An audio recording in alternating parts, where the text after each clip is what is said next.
உறவுகளுக்கு அன்பான வணக்கம். நான் யாழ்ப்பாணத்திலிருந்து பவானி சண்முகம். எனது காணொலிகளை பார்த்து எனக்கு ஆதரவு வழங்கும் அத்தனை அன்புள்ளங்களுக்கு மிக்க நன்றி. தொடர்ந்தும் என்னோடு இணைந்திருப்பீர்கள் என்ற நம்பிக்கையுடன் வாருங்கள் இன்றைய காணொலிக்குள் செல்வோம்.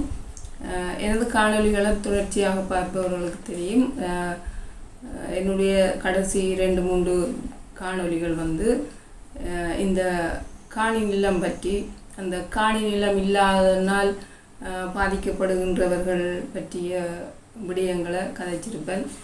அந்த வகையில் இன்றைக்கும் அது தொடர்பாக கதைக்க இருக்கிறேன். நாங்கள் எப்பவும் பெண்கள் பாதிக்கப்படுகிறார்கள் என்ற ஒரு கோணத்தில் தான் எல்லா நாடுகளிலும், உலக நாடுகளில் பெண்களுக்கு அந்த முன்னுரிமை கொடுக்கப்பட்டு பெண்களை பாதுகாக்கிற அவைக்கான முன்னுரிமைகள் கொடுக்கப்படுகிறத தான் நாங்கள் பார்க்கிறோம். அது எந்த வகையில் நியாயமாக இருந்தாலும் கூட, ஆனால் இன்று நிறைய ஆண்கள் புலம்பெயர் தேசத்திலும் சரி தாயகத்திலும் சரி நிறைய ஆண்கள் பாதிக்கப்பட்டிருக்கிறதையும் பார்க்கக்கூடியதாக இருக்கின்றது. பொதுவில் இந்த ஆண்களை எப்படி சொல்வோம்னு சொன்னால், இப்போ ஆண் ஒரு பொறுப்பில்லாதவராக ஒரு இளம காலத்தில் இருப்பார். அவர் தான் பெற்றோரோடு இருக்கும்போது ஒரு பொறுப்பற்றவராக திரிவினம்.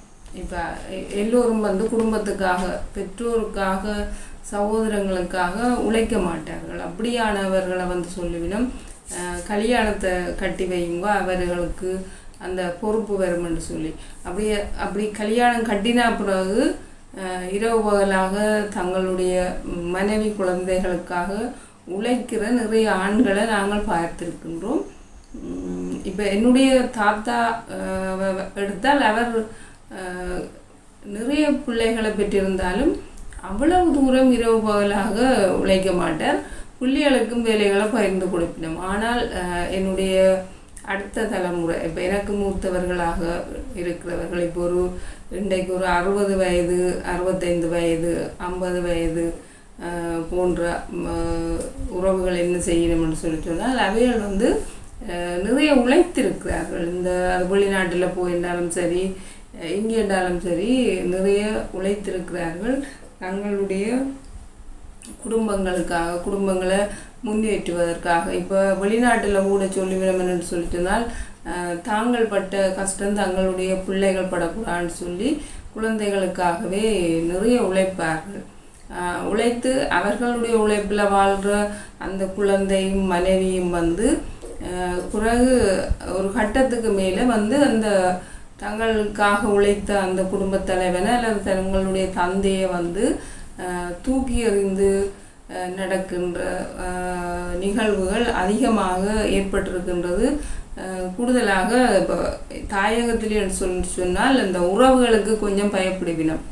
ஒரு ஆணுடைய சகோதரமோ அல்ல சுற்றமோ அல்ல அந்த ஊரோ அப்படி கொஞ்சம் பேருக்காவது பயப்படுவினம். இப்போ வெளிநாடுகளில் அப்படி இல்லை என்று சொல்லப்படுகிறது. இப்போ அங்கே ஒரு முடிவு என்று சொன்னால் அந்த மனைவி அந்த 2-3 குழந்தைகள் அவைகளோட முடியும். இங்கே இருக்கிற சகோதரங்கள் அங்கே என்ன நடந்தது அவர்களுக்கு அறிய முடியாது. அப்போ கூடுதலாக வெளிநாடுகளில் பிள்ளைகள் வளர்ந்தோடனே பிள்ளைகளும் அம்மான்ற பக்கத்தில் நின்று அம்மாவுக்கு ஒரு பாதுகாப்பு தாங்கள் கொடுக்கக்கூடிய இடத்துக்கு வந்த உடனே இந்த அப்பாக்களை வெளியில் விட்டு நிறைய பேர் அந்த வீதிகளில் ஒரு மனநிலை பாதிக்கப்பட்டவர்களாக அல்லது ஒரு மதுவுக்கு அடிமையாகினவர்களாக வாழ்ந்து கொண்டிருக்கிறதா காணக்கூடியதாக இருக்கின்றது. இப்போ நிறைய குற்றச்சாட்டுகள் அவர் சொல்லிவிடும். இப்போ அவர் மாதுவுக்கு என்று சொல்லி அடிமைப்பட்டவர்கள் சொல்லி, இது சாதாரண ஒரு மனித இயல்பு தான். இப்போ சுய கட்டுப்பாடு ஒழுக்கம் உள்ளவைகள் தான். இதுகளில் தாங்களாகவே அதை கடைபிடிப்பினோம். ஒரு மதுவுக்கு அடிமையாகாமல் அல்லது பல பெண்களோட தொடர்புகளை ஏற்படுத்தாமல் இந்த தீய பழக்கங்களுக்கு உட்படாமல் இருக்கிறதுக்கு அது ஒரு சுய கட்டுப்பாடு வேணும். அப்போ அந்த சுய கட்டுப்பாடோடு எல்லோரும் வளர்க்கப்பட்ட மனிதர்கள் அல்ல. சந்தர்ப்பம் வாய்ப்புகள் கிடைக்கும்போது மனிதர்கள் அந்த வாய்ப்புகளை பயன்படுத்தி கொள்ளுகிறார்கள் என்று இன்றைக்கு ஆய்வுகள் செய்யக்கூடியவர்கள் சொல்லினோம். அதுலேயும் இந்த எங்களோட தமிழினம்ன்றது அதில் சரியான ஒரு பின்னடைவில் இருக்கிறதாகத்தான் பார்க்கக்கூடியதாக இருக்கின்றது. ஏனென்று சொன்னால் வெளிநாடுகளில் சட்டங்களுக்கு பயப்படுவினம், சட்டத்தை மதித்து நடப்பினம். அப்போ இந்த எங்கட மக்கள் என்ன செய்யணும்னு சொன்னால் அவைகள் சட்டத்துக்கு ஒழிச்சு வாழ்ந்துடலாம் என்ற ஒரு மனநிலை அவைக்கு இருக்குது. நாங்கள் இப்போ பிடிபடாவிட்டால் இப்போ தொடர்ச்சியாக களவெடுக்கலாம் என்ற ஒரு மனநிலையில் அந்த குற்றத்தை பயப்படாமல் செய்வார்கள். ஆனால் பிடிபட்டால் தான் அவர்கள் தண்டனையோ அல்லது தலைகுனிவையோ சந்திக்க வேண்டி வரும். அப்போ அந்த நிலையில் இதில் ஆண்களில் தப்பில்லைன்னு சொல்ல முடியாது. இருந்தாலும் கூட ஒரு குடும்பத்துக்காக உழைத்து பெற்றோருக்கு உழைத்து கொடுக்காத எத்தனையோ ஆண்மகன்கள் தன்னுடைய குடும்பத்துக்காக தன்னுடைய மனைவி பிள்ளைகளுக்காக உழைக்கிறதான் இந்த சமூகத்தில் நாங்கள் காணக்கூடியதாக இருக்குது. எங்கட தமிழ் சமூகத்தில் இதை நாம் இப்போ ஒரு மேலை நாட்டு மக்களோட இதை ஒப்படையில்லை. என்னன்னு சொன்னால் அவைன்ற முறை வேறையாக இருக்குது. அதனால் இப்போ எங்கட ஒரு இந்திய கலாச்சாரத்தில் வாழ்கிற மக்கள் எப்படி இருக்கணும் என்றதை அல்லது ஈழத்தமிழ் மக்கள் எப்படி அந்த குடும்பத்துக்காக உழைப்பினம், அந்த குடும்பத்தாலேயே தூக்கி எறியப்படுவினம் என்றதை பற்றி தான் நான் சொல்ல வரேன். இப்போ ஒரு பெண்ணுக்கு இப்போ ஒரு பாதுகாப்பு எப்பவும் இருந்து கொண்டு இருக்கும். பெற்றோர பாதுகாப்பு இருக்கும், சகோதரர்களுடைய பாதுகாப்பு இருக்கும், பிறகு கணவனுடைய பாதுகாப்பு வரும், பிறகு கணவன்ற பாதுகாப்பு, பிறகு பிள்ளைகளுடைய பாதுகாப்பாக கைமாறி கொண்டு இருக்கும். அப்போ அதனால் பெண்களுக்கு இப்போ ஒரு அரவணைப்பு இருந்து கொண்டு இருக்கும். அப்போ ஆண்கள் அந்த வயது முதிர்வடைகிற காலத்தில் தான் அந்த அரவணைப்பை அவர்கள் தேடுவார்கள். அப்போ வெளியில் போய் தேட இயலாது.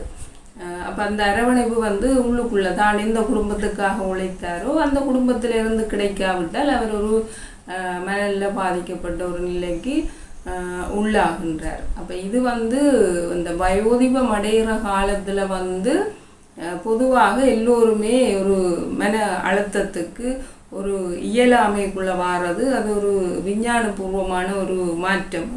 அது பெண்களுக்கு கூட வரும். ஒரு சோர்வு, ஒரு இயங்க முடியாத தன்மைகள், அப்படி ஒரு 50 வயதுக்கும் 60 வயதுக்கும் இடையில் அது கூடுதலாக இது பாதிக்கப்படுதுன்னு சொல்லப்படுது. அப்போ அப்படியான நேரத்தில் தான் அந்த தந்தைமார் தூக்கி எறியப்பட்டு அவர்கள் வெளியில் விடப்படுகின்ற நிகழ்வுகள் நிறைய நடந்து கொண்டிருக்கு. அது இப்போ அம்மாமார் என்ன செய்யணும்னு சொன்னால் தங்களுடைய பிள்ளைகளை தங்களுடைய துணைக்கு வச்சு கொண்டு தந்தைமாரை அடித்து விரட்டி துரத்தி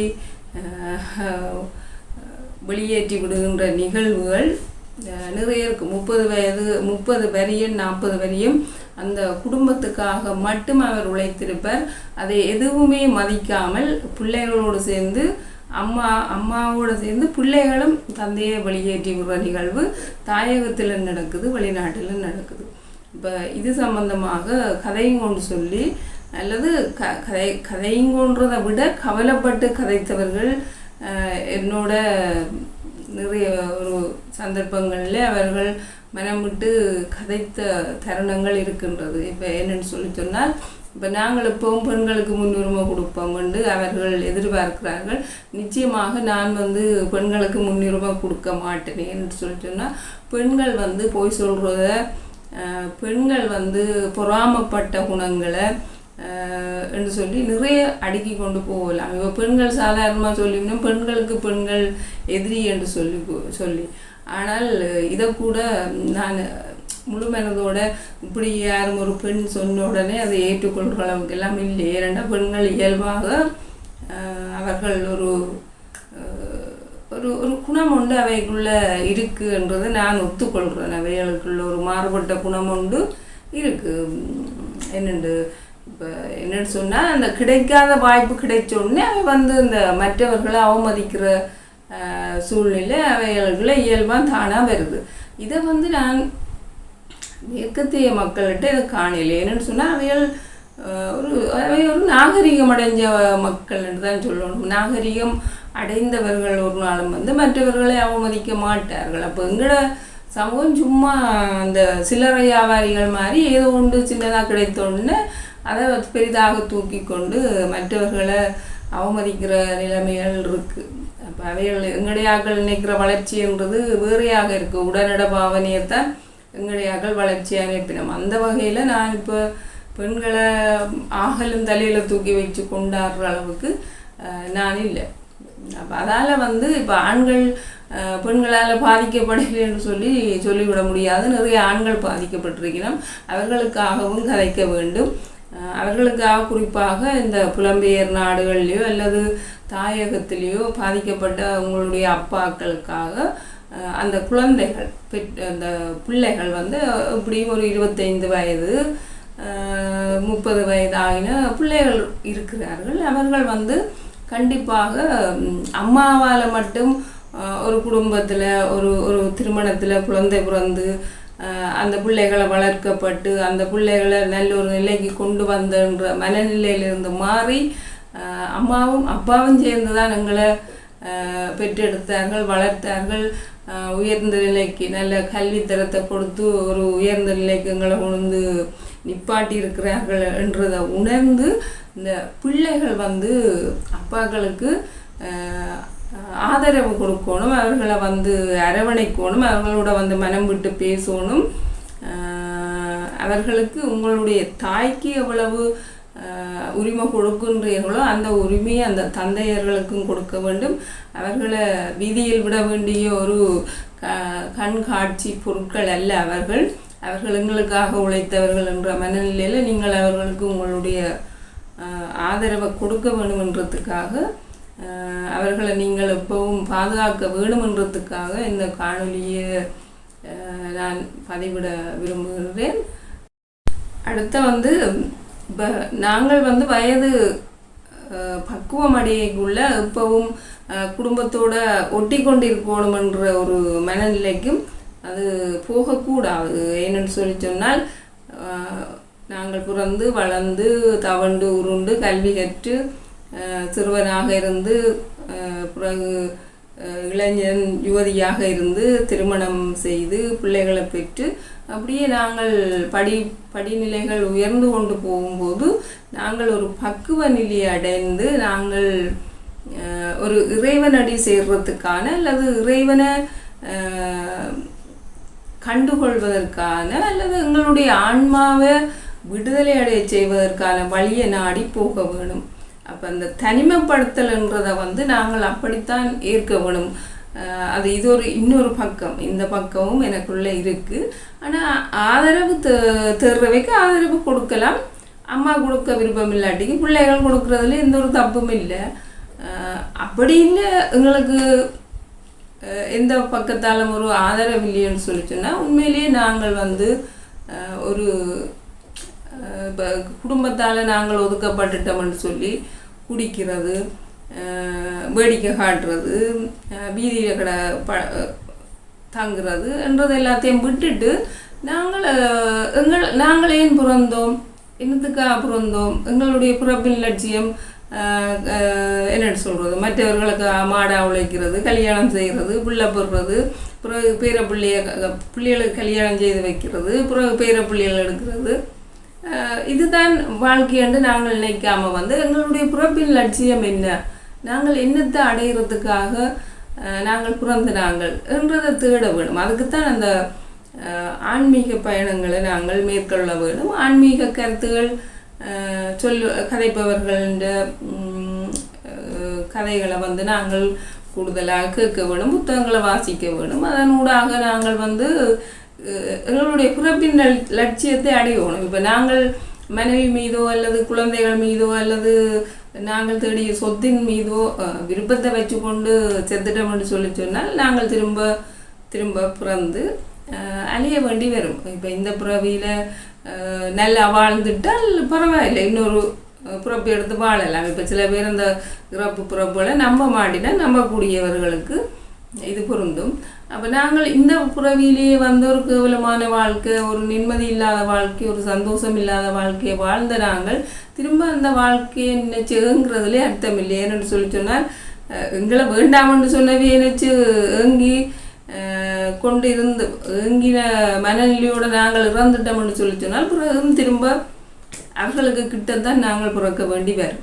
எங்களுக்கு புறப்பன்றோண்டிருக்கும் அவர்களுக்கு கிட்ட புறக்க வேண்டி வரும். திரும்பவும் அதே விட்ட குறை தொட்ட குறைண்டா அதையே நாங்கள் வாழ வேண்டி வரும். அப்போ இது தவறான ஒரு விடயம். இது வந்து ஒரு ஆன்மீக கருத்து. நேரத்தில் இந்த சில பேர் நிறைய பிள்ளைகள் வந்து திருமணம் செய்திருப்பார்கள், அந்த மருமக்கள், அதே நேரத்தில் பேர பிள்ளைகள் போன்றவர்கள் அந்த அப்பாக்களுக்கு வந்து உங்களுடைய அந்த அரவணைப்பை நீங்கள் கொடுக்க வேண்டும். இப்போ வெளிநாடுகளில் வந்து முதியோர் இல்லங்களில் வந்து அவர்கள் அந்த நாட்டுக்காரர் தங்களுடைய உறவுகளை முதியோர்களை விட்டிருந்தாலும் அவர்கள் அந்த குறிப்பிட்ட தினங்களில் போய் அவர்களோட சேர்ந்து அன்பு செலுத்தி அவர்களோட நேரம் செலவழித்து சேர்ந்து உண்டு அப்படி ஒரு மகிழ்ச்சியான ஒரு தருணங்களை அவைக்கு கொடுத்துட்டு வருவினம். அப்படி அதுக்கு காரணம் வந்து அவர்களுக்கு நேரம் போதாது. அவர்கள் தங்களுடைய வேலையை பார்க்கணும். வீட்டில் இவர்கள் முதியவர்களை வைத்திருந்தால் கவனிக்க இல்லாதுன்றதுக்காக அவர்கள் அப்படி செய்கிறார்கள்.